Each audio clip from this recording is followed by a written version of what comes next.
The Gospel according to Mark is one of the first accounts of the life of Jesus, and our earliest historical traditions link this book to a Christian scribe named Mark, or John Mark.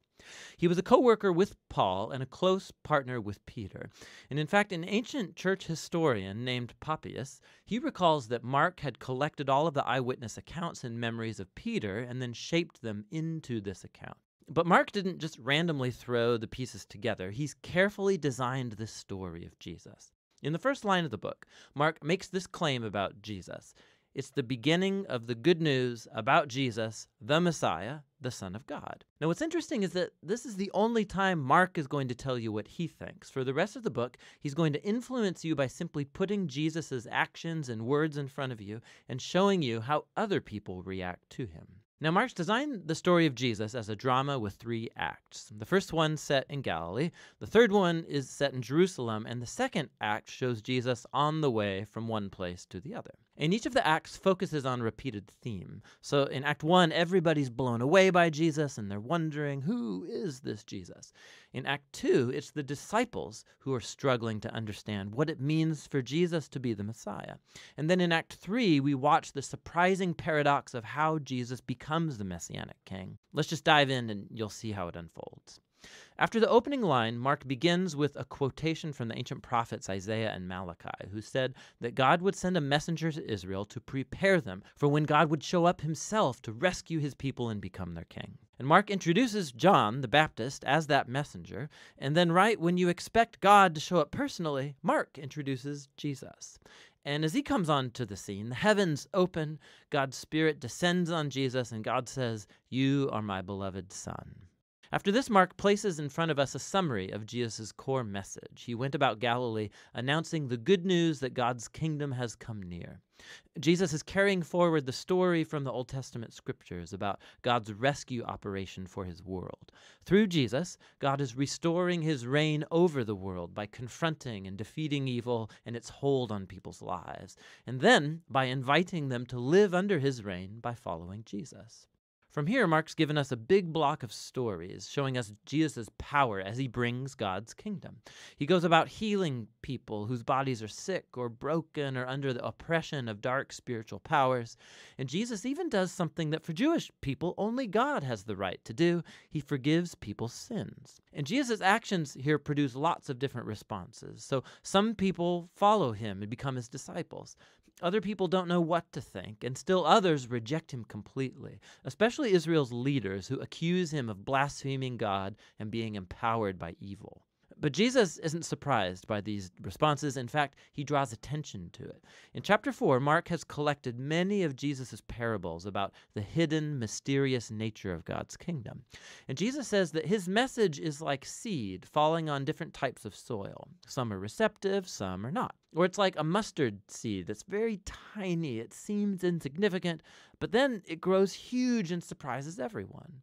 Jesus' point is that he really is the Messiah, bringing God's kingdom, but it doesn't look like what anybody expected. And this growing confusion about Jesus among the crowds is connected to a key idea Mark emphasizes at the end of Act 1, that even among Jesus' disciples there's confusion. Even they are struggling to grasp who Jesus really is, and that brings us to Act 2. It begins with a crucial conversation. Jesus takes the disciples aside and he asks, "Who do you all say that I am?" And Peter speaks up saying, "You're the Messiah." But it becomes clear that for Peter, this means that Jesus is a victorious military king from the line of David who will rescue Israel from the Romans. But for Jesus to be the Messiah means that he's the suffering servant king of Isaiah 53, who will bring God's rule by giving up his life in Jerusalem. And the disciples, they don't get it. They think following King Jesus is going to mean fame and status and importance, and Jesus makes it clear that following him is actually like dying, like carrying your own cross. It means rejecting violence and pride and selfishness and giving one's life out for others in acts of service and love. He has the same conversation with them 2 more times, and it all culminates in Jesus' important statement that the Son of Man did not come to be served, but to become a servant and give his life as a ransom for many. The disciples still don't get it. They respond in confusion and fear. And so here in Act 2, Mark has placed another key story that echoes the book's introduction. Jesus takes 3 of his disciples up to a mountain, and he's suddenly transformed. He's radiating with light and glory, and a cloud envelops them. Now, this is just like the glory of the God of Israel that showed up long ago on Mount Sinai. And then the 2 prophets who stood in God's presence on Mount Sinai, Moses and Elijah, they appear next to Jesus as God announces again, "This is my beloved Son."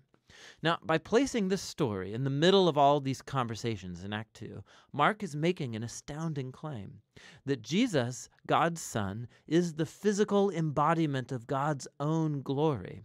And in Jesus, the glorious God of Israel is going to become king by suffering and dying for the sins of his own people. It's a puzzling claim that confuses and scares the disciples as they leave the mountain. Which brings us to Act 3.